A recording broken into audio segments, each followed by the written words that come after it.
Pressbox Radio, Phil Furman and Jim, Chet, Chesko.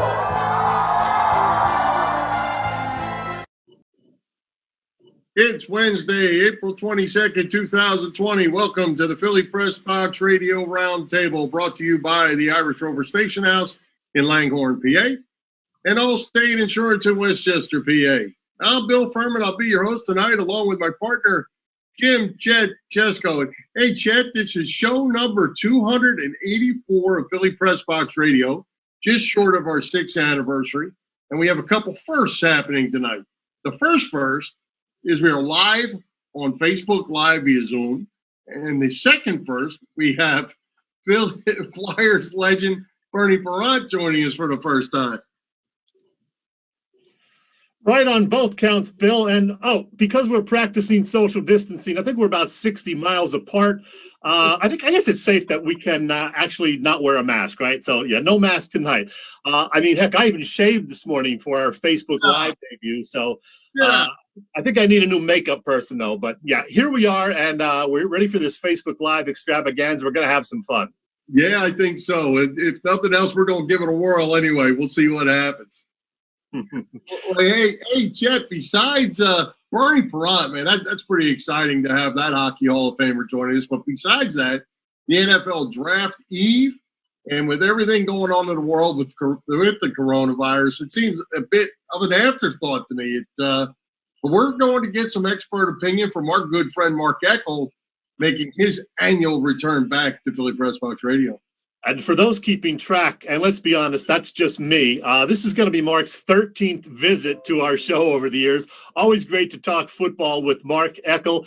He's the only guy who insists on playing Fast Five, by the way, when he is on with us. So we will do that with Mark as well.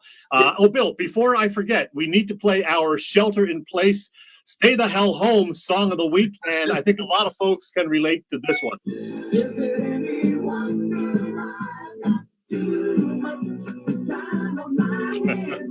Isn't that the truth? Oh my goodness. I tell you what, I can't wait for the day when we can stop playing those songs. Yeah, me too. And I think it's still going to be a while. And don't worry, I have a lot more songs. Yeah, I just don't have that many more weeks, I'm afraid. I'm ready to go, ready to break out. I hear you.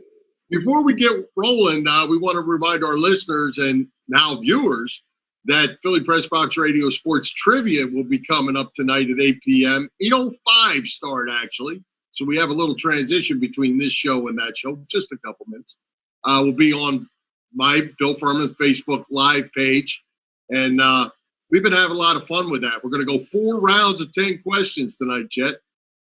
I'll tell you, between your trivia gig and your Raz Room duties, Bill, you're turning into some kind of a combination of Monty Hall and Wink Martindale. There's a couple of old references for you. God, we're old. No kidding. A lot of FaceTime, a little too much FaceTime for me, but is what it is. Okay. All right, hey, so as we mentioned, Bernie Parent in the opening, you had a chance to sit down with the Flyers legend. Tell us all about that. I hate that we couldn't do that live because I really would have liked to have been part of that, but really cool. I got to meet Bernie about 2 months ago, I guess it's been now. Really cool. Yeah, and I'm wearing my Philly Pressbox Radio polo shirt tonight with the orange logo in Bernie's honor.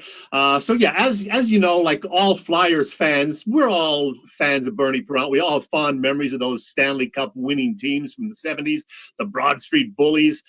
We had Bill Barber on with us. We've had Bob Hound Kelly on a couple of times. Of course, the announcer Lou Nolan several times. Brian Prop's been here from the 80s, and I was really hoping that one day we would get to have Bernie Parent join us. I've met him 7 or 8 times over the years, and I never got around to asking him until about a year and a half ago. It was actually January of last year at a Barkan Foundation event, as it turns out. So Bernie was there. I talked to him a bit, talked to his wife, Jeannie, and Jeannie is the one who handles all of his bookings and that sort of thing. So we talked about it. She said, yeah, we should be able to do it. And for whatever reason, it just didn't work out time-wise. It took a while, but here we are 15 months later. We have finally made it happen. As a matter of fact, it was last week, Jeannie texted me, said, hey, you want to talk to Bernie in the next day or two? I said, yeah. He couldn't join us live, but yeah, we did set it up to talk over the phone and had a great chat with Bernie Perron. And then I spent a big chunk of my Saturday turning the interview into a video, and I think you're going to like it. This is the finished product. That makes the save. Ladies and gentlemen, the Flyers are going to win the Stanley Cup. I've met this guy 7 or 8 times over the years, and I guess I finally twisted his arm enough to convince him to join us here on Philly Pressbox Radio, one of Philadelphia's most beloved athletes, the 2-time Stanley Cup champion goaltender and Hall of Famer, Bernie Perron. Welcome, Bernie. How are you doing today? Good. Not too bad. First of all, Bernie, it's been a very strange spring, to say the least. No sports, no big family get-togethers. How are you and Jeannie doing, and what are you doing during this pandemic? Well, 2 ways you could look at this. The one way it's frustrating because, like you said, the only thing you can communicate with people is on the phone. You can't socialize with people. And I think there's a message from the good old Lord here to when everything gets back to normal, to have people to socialize more than we used to. It's very, very important. Absolutely. I can't wait for that. Hey, Bernie, a lot of your Cup-winning teammates, as well as Flyers from the 80s and 90s, ended up making Philly or South Jersey their home and still have a real connection with Flyers fans. Why is that? Well, when you look back, let me quickly take you back in 1967 when the Flyers came to the National Hockey League. I remember that training camp, they brought all the Flyers. They brought us to Philly and put us on the float on Broad Street to introduce us to the city. And I think we had more people on the float than we had watching us, So, that's a long time ago. But think about this, 7 years later, we won the Stanley Cup and we had 2 million people. So needless to say, I'm very, very grateful today that I spent 12 years in Philly and played, 12 years National Hockey League in Philly because the best fans in the world, that's for sure. Well, speaking of that parade in 1974, what are your most vivid memories of that parade down Broad Street? Well, each player had the individual cars, okay, in that parade, and we didn't have any barriers, so people would jump on the car, give you a drink or whatever. Just the whole city went crazy. It was just something that it's difficult to dream about because it was so powerful. We were one big family. You had the Flyers and you had the Delaware Valley, Philadelphia, and it was just what a beautiful time in my life. That's for sure. Any good Fred Shero stories you can share with us? Well, Freddie, first time I met him when I got traded back to Philly from Toronto, my God, in 1973. He came up first time I met him, good guy, a great individual. And I met him, shook hands with him, and he said something that was incredible.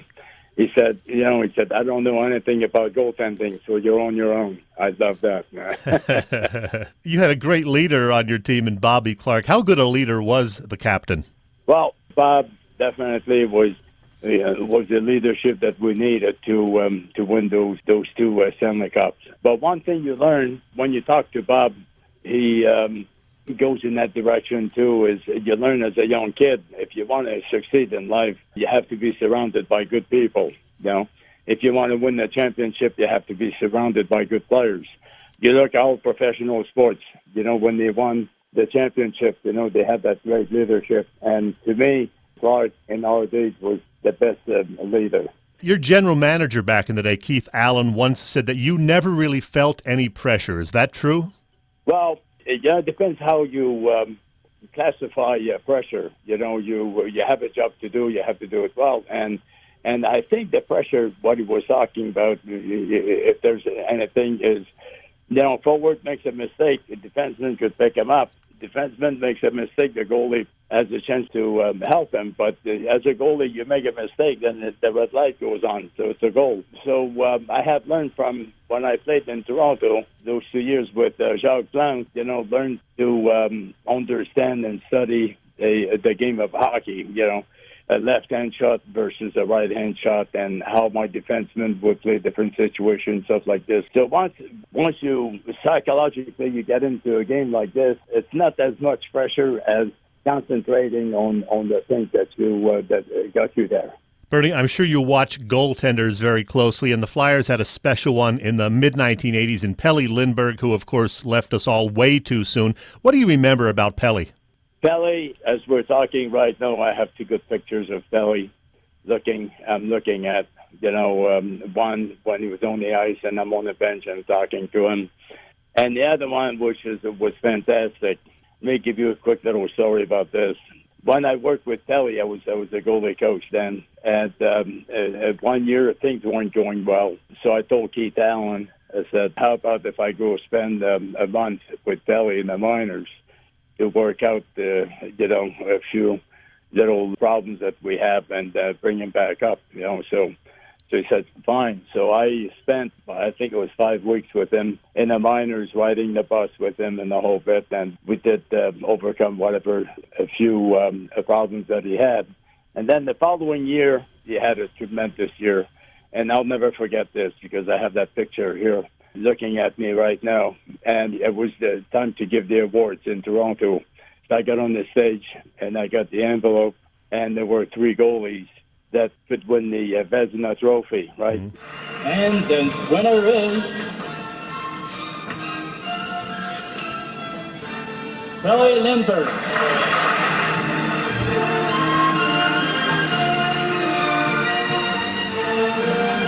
First of all, I want to thank my teammates. Without them, this wouldn't be possible.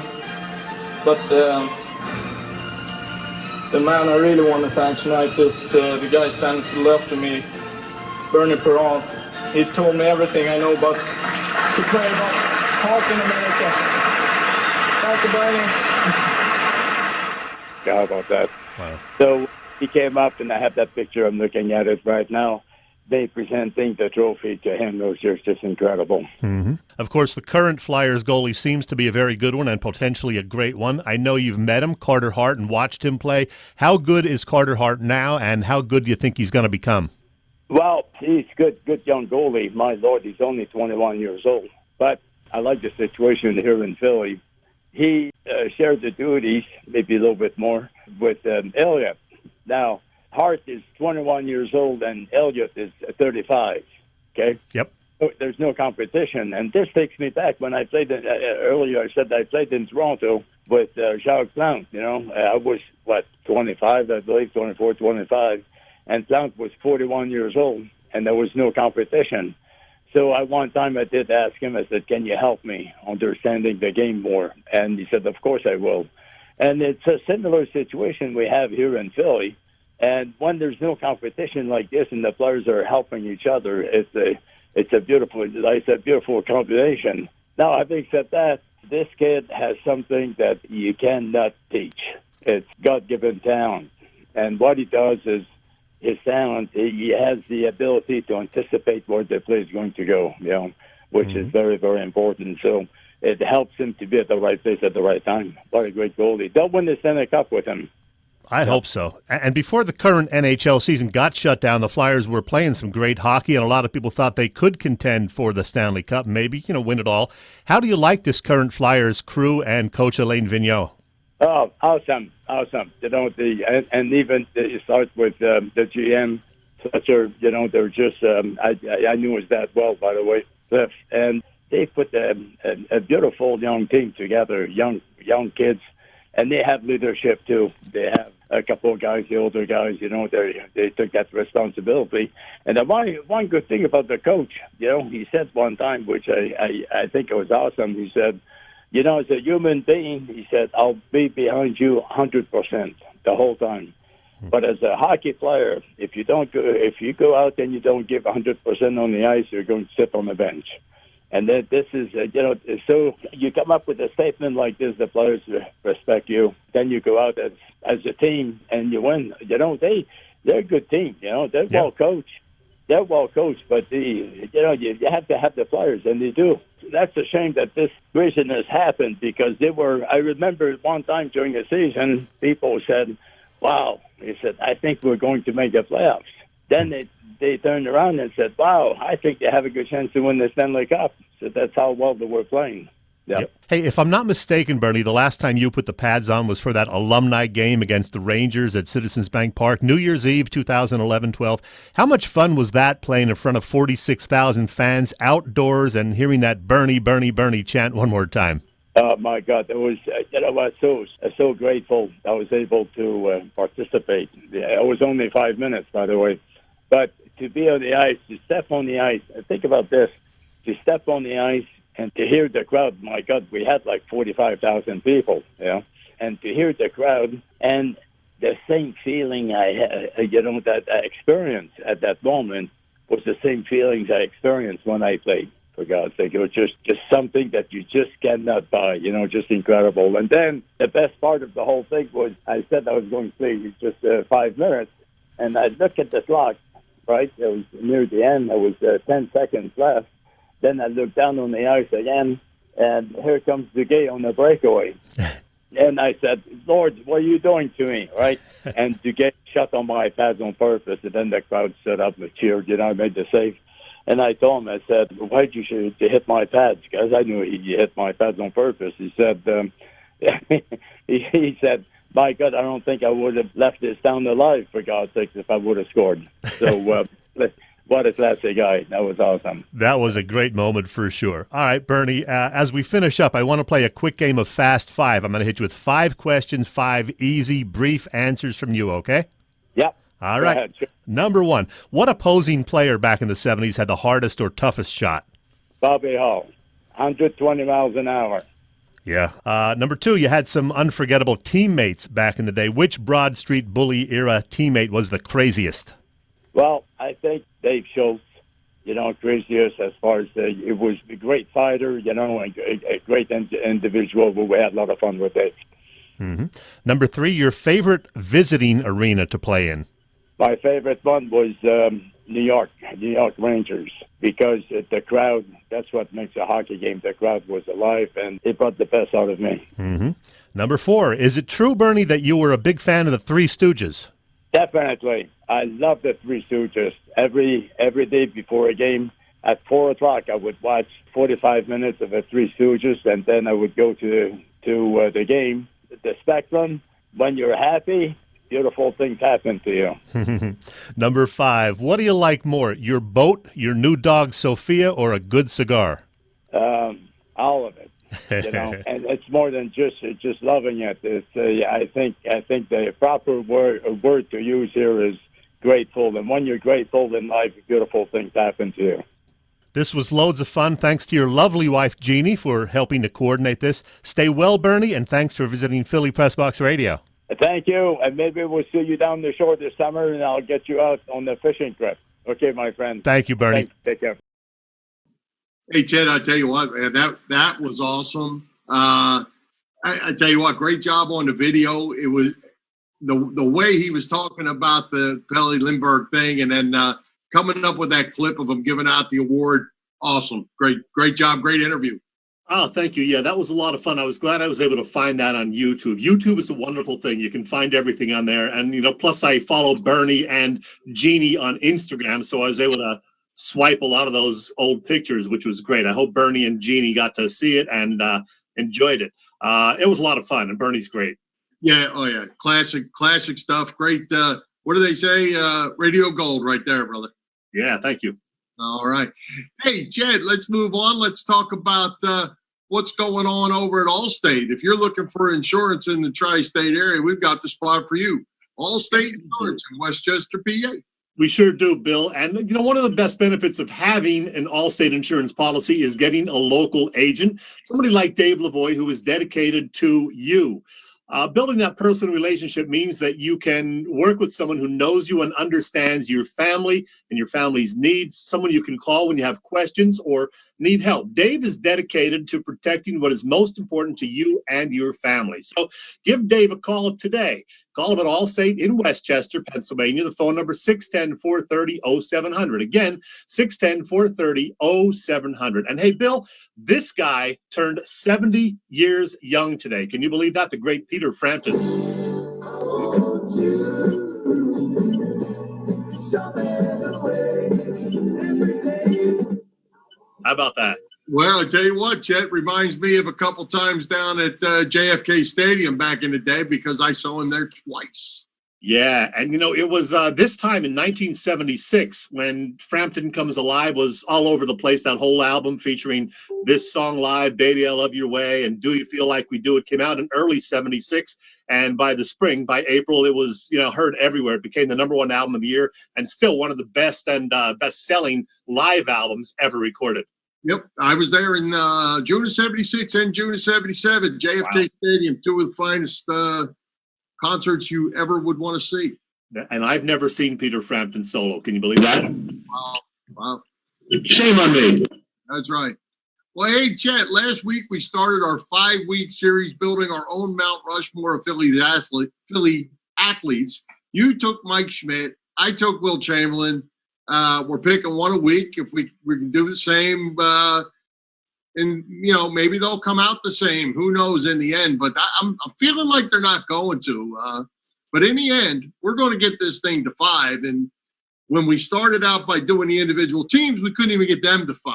Now we got to get to 5 total. So we got our hands full. Are you ready for your number 2 man? I'll tell you, it's really, really, really tough. So many great athletes that we've been fortunate to have seen over the last 50 plus years, doing their thing on the field or on the ice or on the hardwood. A lot of great Philly athletes. So, yeah, it is tough. But you get to go first this week, pal. I do get to go first. And remember, the way that we're doing this, just so our viewers know, we're not necessarily putting them in order. We didn't have to pick our number 1 guy or our number 5 guy and work one way or the other. We're just picking them. And then maybe we'll sort them out at the end of how we would actually rank them. But for now, we're going with our second pick. Okay. And I'm going to take the easy road again tonight. Will Chamberlain was the easiest road. I'm going to follow you down last week's road because Mike Schmidt is certainly part of anybody in Philadelphia's Mount Rushmore, with all his home runs, RBIs, maybe arguably the greatest third baseman to ever play the game. In Philly, I don't think that's much of a discussion, but outside of Philly, some people might want to beg to differ. But Mike Schmidt is an easy pick for me to go on my Mount Rushmore. Yeah, and I can't blame you right there. And you know what? I didn't know who you were going to pick this week, but since I took Schmitty last week and I had this soundbite handy, I want to hear it again just because it's so darn good. And we get to hear Harry Callis one more time, too. Here's the stretch by Robinson. The 3-0 pitch. Swing a long drive. There it is. Number 500. The career 500th home run for Michael Jack Schmidt. And the Phillies have regained the lead at Pittsburgh. 8-6. And the Phillies dugout comes swarming out to home plate. There you go. Gets no better. If I'd have known you were going to play that again, I'd have got my baseball. It's sitting right over there on the shelf. I'd have showed it off a little bit. My served up number 500 to Mike Schmidt by Don Robinson. Yeah, you got a lot of great collectible items for sure. And that's one of the best. And as you said, even Schmitty appreciated that. So that's pretty awesome. Yeah, but you don't get many laughs out of Michael Jack, but he laughed and he asked me where I got it. We had a nice little discussion about that ball. Awesome. So now it's my turn again, huh? It is. It's your turn. Okay. Well, as you know, I went with Michael Jack Schmidt myself last week, but for week number 2, I had a couple of names in mind. And since we had one of the key guys from those 1970s Stanley Cup winning Flyers teams, I decided to go that route and pick a hockey guy. Now, I could have taken Bernie. That would have been perfect, but I couldn't. Bernie is number 2 on my hockey list. I had to go with the captain of those amazing Flyers Stanley Cup era teams from back in the day. I'm talking, of course, about Robert Earl Clark. Everybody from our era knows just how important he was to those cup-winning teams. And, as Bernie mentioned in the interview I had with him, Clarkie was just a terrific leader. He led the league in assists a couple of times. He was a 3-time Hart Trophy winner as MVP. So you can't go wrong picking Bobby Clark. And all these years later, by the way, Bill, some 40 years later, he is still the franchise's all-time leader in both assists and total points. and he's fourth in goals. And he wasn't even a huge goal scorer, but he's still fourth in goals. So Bob Clark is absolutely a Mount Rushmore guy for this Philly sports fan anyway. Well, I don't think you can go wrong with Bobby Clark. But I will tell you this, Chet, he said it before in many different times. And when I saw him at the local pub about a month or two ago, I asked him the question if it was true that he said the only player that team could not do without was Bernie Perron. And Bernie said, absolutely. Yeah. Absolutely true. So Clarky always gave Bernie all the credit. But I think that's kind of the way Bobby Clark was anyway. Certainly a great pick. And so you have Mike Schmidt and Bobby Clark on your Mount Rushmore. I have Wilt Chamberlain and Mike Schmidt on mine. Yep. And hey, by the way, Bill, did you finally cast your vote in that Inquirer thing I told you about to determine Philly's greatest athlete? Let me review. They limited it to the 4 major sports. So they had a field of 64, 16 names in each bracket. And the top seeds were Wilt, Bobby Clark, Mike Schmidt. There you go, the 3 guys we mentioned. And they had Reggie White ahead of Chuck Bednarik in the football field, which I have a hunch you're going to take issue with. Well, I am going to take issue with that for sure. Even if you didn't go with Bednarik, there are others that I would certainly put ahead of Reggie White. He bailed on us to go play for Mark Eckel's Packers. Maybe we can, when we get him on, we can, in a few minutes, we'll ask him about that too, because Reggie played here, but he won there. So no, he's not getting on my Mount Rushmore ever. But God told him to do it, Bill. Yeah, that's right. And 5 will always love you. I know. All right. So, hey, next week you're up first. We'll do it again. We'll add our third of 5. All right. Okay. All right. Sounds good. All right. NFL draft time is upon us. The Eagles have a bunch of holes to fill. The word is the quarterbacks will be taken with 3 of the first 5 picks. That's going to make it interesting. And Mark Eckel is going to sort it all out for us. Mark, welcome back to Philly Pressbox Radio. Thanks, guys. And let me just clear something up. Reggie didn't bail on the Eagles. Norman Raymond, that wonderful owner that you had in town for about 10 years, didn't want him. Didn't even offer him a deal. Wanted the 2 first-round picks that he was going to get in return, which he turned into those 2 superstars, Leonard Renfro and Lester Holmes. Are they on your Mount Rushmore? Either one of those guys make it? No. Thank you for clarifying that, Mark. Reggie White is the greatest player I've ever covered. I didn't cover Bednarik. I would put I think Bednarik's got to be number 1 all-time Eagle because of he played on a championship team and he played 60 minutes. I mean, my God, what Bednarik did is unbelievable. But Bill just does not give Reggie the respect that he Reggie's deserves. number 2. Reggie's the second best Eagle of all time. Yeah, there you go. Reggie is Reggie the only player in NFL history to have his number retired by 2 different teams? I don't know. I don't know either. Huh. You're the football writer, Mark. Find that out, will you? I used to be. I'm retired. You guys don't know. Okay. I just come on. I work once a year when you call me. You've worked enough today for a month. That's true. I did do a lot of work today. But I made that mistake of putting on Facebook that one of the worst things about this quarantine is that you can't tell people that you're busy. Right. I know, it's true. People ask you to do something, you can't say, I can't. I got to go out. No, you can't. You got to stay in. You can't go to dog or something, right? Well, anytime for you guys, especially draft. I love the NFL draft. You just like Fast Five with Chet. Oh, that too. I would do that every week if you asked. All right. So listen, Mark, first of all, thanks for coming back and Zooming with us. You're going to what I'm wearing, right? Distinction. You are going to be wearing there, Chet? First Zoom. I can't see the shirt. Stand up. Yes. Oh, wow, look at that. Right. Get the camera on that, man. There you go. Okay. Camera. Go. That is all dressed for the occasion. There you go. Prepared. So yes, you are our first ever Zoom guest because we had Bernie Perrant on tape. That was a video. Bernie wasn't Zoom? You are the first. What an honor to be on the same show as Bernie Perrant too. Who's one of my favorite. He was great. He could be on a Mount Rushmore, but yeah, people don't know. I covered hockey for 4 years. It was Bernie was gone by then, but Bernie was around. Really? I covered Mike Keenan's Flyers. Keenan and I all 4 years he was there, I was there. But how about that? How about that? Well, just 2 Stanley Cup Finals, by the way. There you go. But Bernie is one of my favorite people.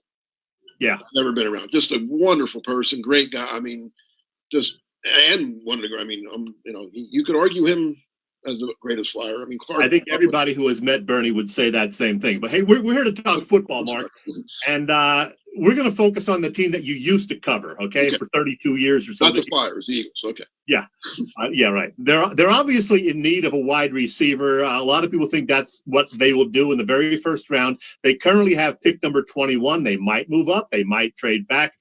How do you rank the top 4 or 5 wideouts that are available in this draft? And do you think the Birds will go that route for sure? Nothing's for sure in this world, but I'm pretty sure. I mean, they almost have to. And I also think they could stay at 21 and get a really good one. Yeah. See, my list isn't the same as everybody else's. It starts out the same. Lamb and Judy are 1 and 1A. Depends what you like. It's, that's why there's different flavors of ice cream, right? I mean, but they're both very good. I think they're by far the top 2. I don't have Ruggs in my top 5. I know everyone loves him. And I'm an Alabama fan. I'm an Alabama fan. Yes. He was the 3rd best receiver at Alabama. He went against bad corner. He just beat a bunch of bad. Now, can he run? Sure he can run. But so could Darius Hayward-Bay. So could Ted Ginn Jr. I'm not saying it's going to be that bad. I'm not the biggest. I don't think Ruggs is going to be great. I really don't. Can I interrupt you, Mark? Because your buddy, Ray Didinger, has been. I know this is the greatest player to ever play. Yeah. I know. Ray Didinger, here's what Ray had to say today. I did a podcast way earlier today. Here you go. I think you're going to have to trade up to 12 or 13, but you could get him. That's what I would do. I mean, to me, Ruggs is the best guy. To me, Ruggs is the best fit. And if I were them, that's what I would do. I would put together, I think your 1 and your 3 would probably do it. And if they came away with Henry Ruggs, I think they'd be very happy. Why would Mark Eckel, if you were an Eagles fan, not be happy with Ruggs? He's not. I don't think he's that good. I think he's okay. He was the 3rd best receiver on his college team. That's all I'm going to say about that. All right, and that's my team. I roll high. I think nothing against Ray, but I think I'm pretty sure I saw more Alabama games than Ray did. And Ray's also, and I love Ray. I love Ray. He's wrong. A 1 and a 3 is not going to get him from 21 to 11. It's going to be a 1 and 2. And look at the draft value chart. It's a 1 and 2. And maybe a 5 or 6 or something. Okay. I would not trade up if I was the Eagles. I would not trade up. I'd sit at 21, and I would take a guy that's going to be better than Ruggs, and that's Jalen Reagor of TCU. But that's what I was going to say to you, Mark, that the second level of guys they're talking about, second level, 4, 5, 6, Jefferson, Reagor, Mims, that bunch, much step down from the first 3 to that 3 if you had Ruggs at 3? I don't know. Here's the thing. Look it up. Do a little history here. Look at receivers over the last 5, 6, 10 NFL drafts. Who was the best receiver last year? Metcalf. Went the bottom of the 2nd round to Seattle. 6 of them went before him. He was better than all of them. It's rare that the best receiver is the first one. It's just rare. It happened when way back when Julio Jones and A.J. Green went 1-2. And that's like the last time I did a story about this. That's the last time that the best receivers were the first 2 taken. I mean, it doesn't work out. Receivers, you can get them. I mean, I'll go back to an Eagle draft back in 89, I think it was, 90. Buddy Ryan years, one of those years. They took Mike Bellamy. They took 3 receivers in their first 4 picks. They took Mike Bellamy from Illinois, Freddie Barnett, a former guest of yours, I believe, from Arkansas State, and Calvin Williams out of Purdue. In that order. Yeah. Bellamy was a bust. He got cut after a year. Barnett turned out to be a very good player, and Williams, pretty good player too. That's what I would do if I'm the Eagles this year. I would take 1 in the 1st round. I'd come back and get another 1 in the 3rd round, and maybe another 1 in the 4th round. And there's enough of them. There's plenty of them. Mark, I have a question for you regarding last year's draft with Arcega-Whiteside did not fare well, at least as a rookie. Do we give up on him, or is he still in the mix? What'd you think of him coming out? I know Ray, again, was extremely high on him. There you go. I'll rest my case then on Ruggs. Yeah. No, I didn't like him. I thought he was okay. I wouldn't have taken him I would not have taken him where the Eagles did. I'm on the record as saying I didn't think that was a great pick when they made it. But you can't give up on him. I mean, I don't think he'll be a star by any means. I think he'll be better than he was. I mean, he was a non-factor last year. I think he'll be a quality backup type receiver for them. Hey, Mark, I have Carson Wentz right here with me. Okay? Yeah. I just wanted to ask you, he's had some injuries, of course, but how would you assess his development so far? And what do you look for from Wentz over the next couple of years? Well, he's got, like you said, the injuries are the factor to me. I mean, he did play how he was healthy last year, which was good. He's a top, I'm not going to say top 5 quarterback yet. He has the potential over the next 3 years to be a top 5 quarterback. I mean, he does a lot of things well. He creates plays. I love the way he makes something out of nothing a lot. And last year he kind of had to because he didn't have a lot around him. I know Carson. People want to rip Carson Wentz last year, and I'm not there like you guys are now. So I read it or I hear it, whatever. He's the least. Carson Wentz is. If you list Eagles' problems, he's on the bottom of that list. He's the least of their worries, in my opinion. I think they're fine there. Carson Wentz is fine. Well, I always worry about that offensive line, Mark. Jason Peters is gone. Vitai's gone. Kelsey is back, but he's getting a little bit older. Lane Johnson's not getting any younger, and he's starting to get nicked up a little bit from time to time. Time to start digging in and build some more depth on that offensive line. Well, you could always use depth on an offensive line. They like Dillard, obviously, and he's going to start at left tackle. That's why they took him last year. And he's not bad. I like Dillard. I liked him coming out last year. But again, everybody wants to rip him because when they put him on the right side the one game, and it was a disaster. But he's not a right tackle. I remember writing about him last year prior to the draft, saying if you need a left tackle, he's your guy. That's what he is. He's a left tackle. So I think they're okay there. Now they just gave Lane a new contract, so he's going to be around for a little while. Yep. They probably need to get Kelsey's replacement on the roster sooner than later. Guard, they could probably use a little. Oh, do they like that kid that they took? That what's his name? Poyer or Prater? I don't know his name. I don't know. It begins with a P. They drafted him like in the 5th round. I can see them. That's another reason why I don't want to trade up. They only have 8 picks. Because they had 2, they had 10. They gave up 2 for Darius Slay. Not a bad trade though. I'm not giving up a lot of picks to go up and get a wide receiver. I'm just not. Hey, Mark, I know you like SEC guys. So Joe Burrow, he's going to presumably be taken first overall by the Bengals. How's he going to do in the pros? If the Bengals put people, he had a great cast at LSU. Yeah. He really did. He had good receivers, a good line, a great running back. I think Burrow.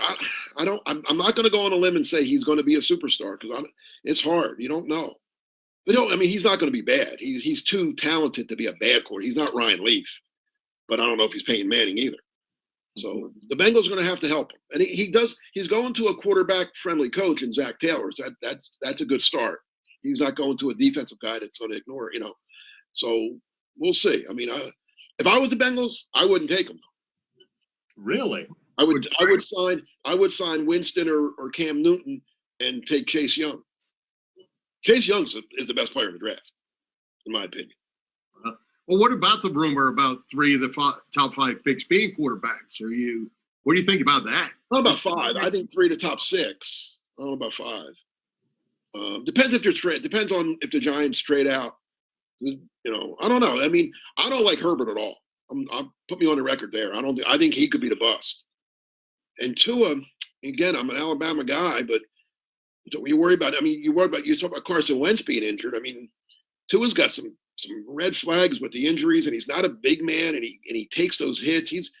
Tua's going to have to be reined in by whoever takes him and tell him, listen, this is the NFL. These guys hit a little bit harder than they do at Mississippi State, or I don't know how long Tua's going to last in this league if he doesn't change his style a little bit. Hey, Mark, you sometimes take shots at my alma mater, Penn State. But I want to ask you, do you have any kind of opinion on either KJ Hamler, the wide receiver, or Yetur Gross-Matos in terms of how good they're going to be in the pros? I don't like Hamlin at all. I really don't. Not because he went to Penn State, just too small. Yeah, he's a gadget type guy. Maybe I wouldn't take him early because I think he's a gadget guy. Use him a lot of different ways. But you get him in the 3rd, 4th round. There's nothing wrong with that. But I hear people saying take him in the 1st round. No, that'd be a mistake. Matos, pretty good pass rusher. I think that's what he is. I don't know if he's an every down player. I think he'll go 1st round though. I think he goes bottom 1st round. Seattle maybe. Wait, Mark, you mentioned the Darius Slay move earlier. How do you assess the moves that they did make in free agency? And you think they're a better team now with the guys that are gone versus the guys they brought in? Are they better? I don't think they're better. I don't think they're any worse. But that's what the draft's for. The draft is what gets you better. I mean, they lost. I mean, Slay will be an upgrade over what they had at corner for sure.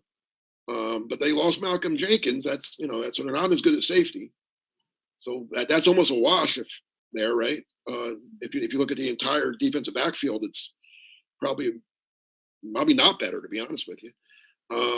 They didn't do anything at wide receiver, so they're no better there. Dillard, I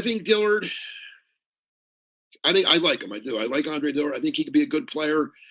Now he's filling some really big shoes. I mean, right. Jason Peters pretty darn good for a long time, but it was time for a changer. I don't rip them for letting Peters go. I mean, they had to cut the cord eventually. What else? Who else did they lose? I'm trying to think. Did they lose anybody else? They lost Journey and they replaced him. Yeah, that's they probably did better there. Hargrave's probably better than they have no linebackers. They never do. That's because they don't think it's important. Right. Only some of the greatest players in team history have been linebackers, like Berge, Bednarik, Trotter, Seth Joyner. But we don't need linebackers. We'll go with those three: Larry Curley and Moe at linebacker, and see what happens. I don't understand that. Never did. Hey, Mark, I got to ask you, you covered him your entire time in Philadelphia, so fess up. Were you happy to see Andy Reid finally win that Super Bowl this past February? No. No, I don't like him. He don't like me. That's going to change. What's the problem there? Ask him. Woo! It wasn't on my end. I guess he didn't like writers that didn't suck up to him. Well, hey, speaking of moves, what about Tom Brady and Rob Gronkowski ended up in Tampa? That's down your way, right? Yeah. They got to be going crazy in Tampa right now. Yeah, absolutely. Quite a surprise. They got weapons down there now. If Brady now, again, eventually he's going to realize he's too old to play, right? But until he does that Tampa team could be really, really good. I mean, they weren't far off with Winston, except Winston kept throwing the ball to the other team down the stretch, and they were close to making the playoffs. I mean, that's a good team. Who'd ever thought that? I didn't think Brady was going back to New England, because the longer it went, once he didn't, the fact he didn't re-sign with them like right away or even during the season, I kept saying there's something up there. He's not going back. But Tampa wasn't one of my teams I thought he was going to go. I thought he might go to the Chargers. I thought he might go to Tennessee to be with his boy Vrabel. But then Tampa came out of nowhere, and now Gronk comes back. I mean, people forget Gronk's really, really good. I mean, that's and like they said, their wide receivers aren't bad to begin with.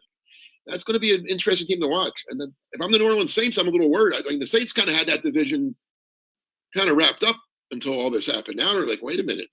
Right. Hey, Mark, I know it's April. We don't even know what's the situation is going to be in terms of football this year. But right now, is it the Eagles? Is it the Cowboys? Who's the team to beat in the NFC East? It's those two. I mean, let's see what happens in the draft. I would say they're even right now in terms of talent and projections. I mean, Dallas took a big, I think, and I'm not because I think Mike McCarthy is a pretty good coach. Yeah. I think he's an upgrade from Jason Garrett. Matter of fact, I think all three teams in the NFC East, other than the Eagles, who kept Doug Peterson, obviously, but all three upgraded their head coaches. I think Ron Rivera is a huge upgrade over Jay Gruden. I'm a big Ron Rivera fan. And I think, like I said, I think Mike McCarthy is better than Jason Garrett. And Joe Judge, we don't know much about, but he can't be worse than Pat Shurmur, can he? Well, hey, Mark, we're going to run out of time, so we've got to have that round of Fast Five with you. I'm ready. You can make look at he panel straight. This going, Chet. He wants some of that. Let's do it. All right, Fast Five. You know the deal. I hit you with 5 questions. You give me 5 wonderful answers. Let's start off with this one. Number 1, what sort of grade would you give Howie Roseman as a talent evaluator? C. Okay. Talent evaluator, C. Okay. Number 2. Took Danny Watkins in the first round, Chet. We can't forget things. Go ahead. That wasn't his pick, was it? Come on. He was general manager. I don't know. All right, number 2, true or false? I think you alluded to this earlier. Ohio State edge rusher Chase Young, is he the surest thing in terms of can't miss guys in this year's draft? Absolutely. He's not as good as Bosa, but he's the best player in this draft. All right. Number 3, any mid-round sleeper pick football fans should be aware of. Who's going to step out and surprise, in your opinion? Oh, can I give you more than one? Sure. All right. I'm going to give you on offense. I'm going to give you a running back from Appalachian State, Evans, Darrington Evans, running back, App State. Write it down. Right. Defensively, I'm going to give you a couple. I'm going to give you Evan Weaver, linebacker from Cal. I'm going to give you Jordan Phillips, a linebacker from LSU. And I don't know if this guy's how far he goes, but the cornerback from Notre Dame, Troy Pride. I like all three of them. Number 4, the NFL is adding another wild card team to the playoff mix starting this season in both conferences. And next year, they're going to add a 17th regular season game. Both good moves, both bad, half and half. What do you think? The first one, I don't mind it. You know, I understand. You have to understand why they're doing it. It's about money, right? One more game, one more money, more TV money, more everything. I don't hate that one, and I do like that only the number 1 seed gets a bye. Yeah, puts a little more better on getting one. That makes being number 1 real important. So I don't mind that one. No, but the answer to the second part, they didn't need a 17th game. 16 is perfect. I think 16 is a perfect number. You played the way they did the schedule. It's 8 and 8, and no, I don't like this extra game. I agree on both counts. Number 5, you write about the Packers these days, of course. What's the early Eckel line on this year's Eagles-Packers game at Lambeau? Packers favored by you want mine? Who what the line's going to be? Yeah. Well, what do you think? What should it be? Packers by 3. Yeah, I don't know if the Eagles can beat them 2 years in a row out there, so we'll see. Hey, I have a bonus question for you. Bonus question. You spoke glowingly recently on Facebook about Breaking Bad, one of my all-time favorite shows. Okay. Where does Breaking Bad rank among the great TV dramas? Me, second. Sopranos? Sopranos 1. Here's I'll give the Sopranos 1, Breaking Bad 2, The Wire 3. I still haven't watched The Wire. Can you believe that? I can't believe you. You've watched everything ever. I know. I mean, your top 3, because I trust your opinion on these things. I'm a busy guy. I like The Sopranos and Breaking Bad. Third, I'm not sure. Have you ever watched a show called Peaky Blinders? My wife and daughter actually watched some of it, and they said it was kind of good. I didn't watch it, though. Because when I tell people my top 3, they say you have to watch that because it's right in that same kind of thing. Yeah, and now Ozark is all the rage, too. I have to watch that. Oh, you haven't seen it? Oh, I like it. Not as good as the top, didn't make my top 3, but it's good. Okay. All right. Wrap it up, Bill. All right. Well, Mark, we appreciate you, as always, taking the time. Maybe we need to do this more than just once a year, though, so if we can get you off that balcony down there. Well, as long as we're quarantined, I'm fine. Maybe bring me on for hockey season. How do you know I covered hockey? Yeah, how about that? But listen, that was a long time ago. I could tell you about the prop pulling in Caroline and Mark Howe and Brad McCrimmon on defense. How about that? What a great team that was. Nothing wrong with that. We had Brian Propp a few times, and he's fun to listen to, and great teams back then. Rick Tocchet, Peter Zezel. One of my favorites, Rick Tocchet. Peter Zezel, I believe, did I see today was would have been his birthday. Oh, really? How about that? It was funny. I covered that team in my first year. It was '85, and nobody thought they were going to be any good, and they wound up going to the Cup Finals with a bunch of young, unknown guys. I mean, that was of all the things I've covered in my life, that covering that team was probably as much fun as any team because, again, anytime you cover a team that nobody thought up much of and they get to the championship, taking on Gretzky's Oilers, that was amazing. Yeah. Fun time. All right, Mark. Well, hey, thanks for joining us. We appreciate you taking the time. Let's do it again. Okay. Take care, guys. Thanks, Mark. All right. Hey, Chet, let's give a shout out to the PPCC 118 Raz Room. They post great sports memorabilia on their Facebook page so people can take a chance of winning something they may not be able to afford or have access to. All items come with certificates of authenticity. They continue to run out great autographed memorabilia for all the Philly teams and more. There are only 21 lines available, so your chances of winning are 1 in 21. Pretty good odds. Check out the Facebook page. Like or follow it. It's PPCC 118 Raz Room. That's right.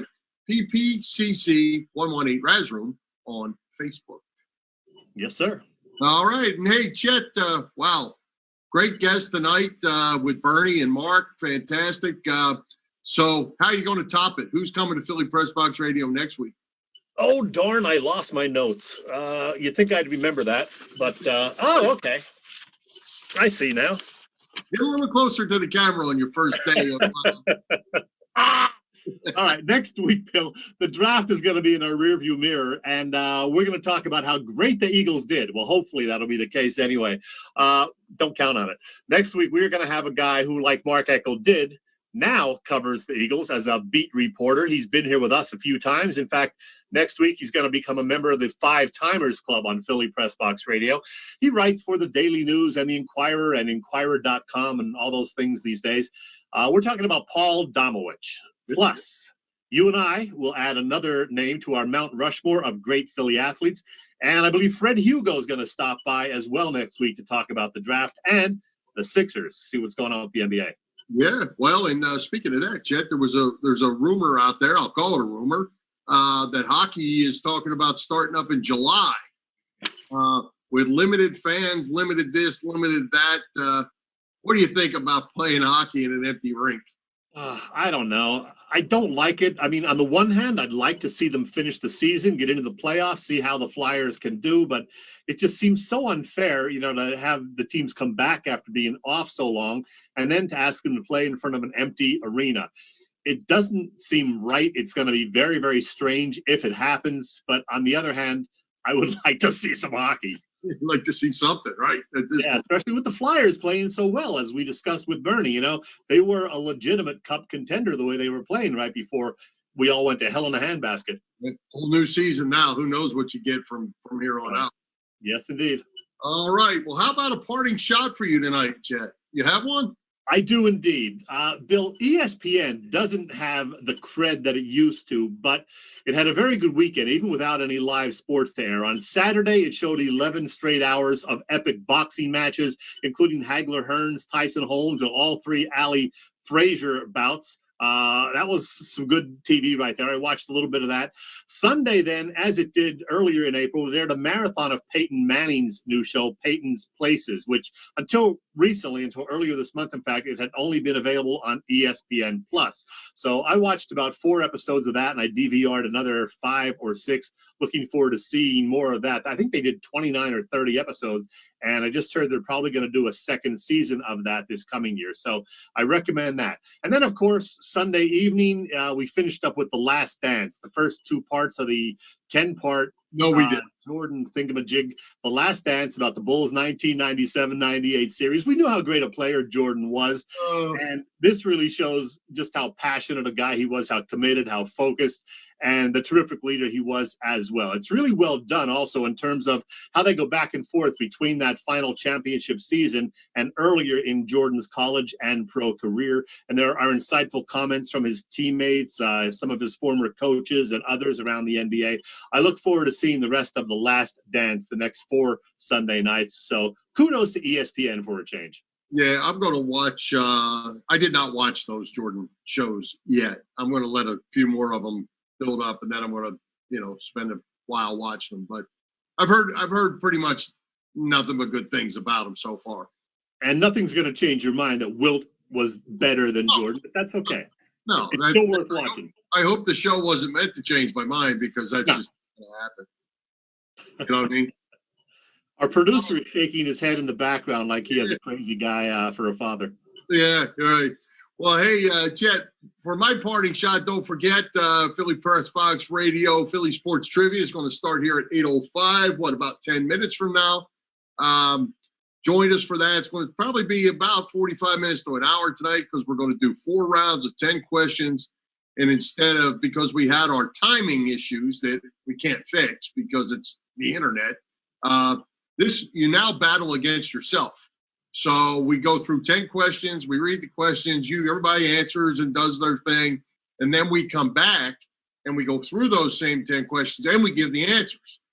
So then you basically grade yourself on how you did, and it's all for fun, just to see what you know about Philly sports. So basically you're challenging yourself, and that takes that whole time thing out. It doesn't matter when you get the question, if your internet's not as fast as the other guy or Gotcha. whatever the problems that we were having before. So we're excited about that. And we've done it twice, last Sunday and last Wednesday, and it worked out really good. Awesome. Yeah, it's a fun show and a lot of fun for Philly sports fans. A couple of things I didn't get to mention. I wanted to ask Mark about Greedy Williams, the LSU cornerback. For one thing, I just like the name for a cornerback, Greedy Williams. Is that not great? Yeah. Man, I'd love to have a cornerback on my team named Greedy. Absolutely. Secondly, yeah. Yeah, I said absolutely. Okay. And secondly, there was a story out yesterday from Jackie McMullen from ESPN that she apparently interviewed Ben Simmons, but the interview was actually a while ago, right about the time he got hurt, that he really wants to shoot threes now, but he needed someone basically to hold him accountable, which sounds like kind of a pot shot at his coach, Brett Brown, for not doing enough to get him to shoot threes. So it was very bizarre, and I'm very curious to see if the NBA does come back. Does that mean that Ben Simmons is actually going to start shooting threes? I don't believe it. I ain't buying that whole. I haven't seen that story, but I'm not buying that. Ben Simmons makes a quadrillion dollars. If he wants to shoot threes, he's going to shoot threes. Yeah, it was a weird story, but I don't know. I mean, I would love to see it happen, but I'm not going to hold my breath. All right. Anything else before we wrap it up? I got nothing. Wrap it up. Get ready for trivia. You got it. Let's thank tonight's special guests, Bernie Perrant, Mark Eckel, our sponsors, the Irish Rover Station House, Bob Sullivan's LikeYourAge.com, PPCC 118 Razroom, Dave Lavoie of Allstate Insurance in Westchester, and our producer tonight, Billy Furman. We appreciate yours.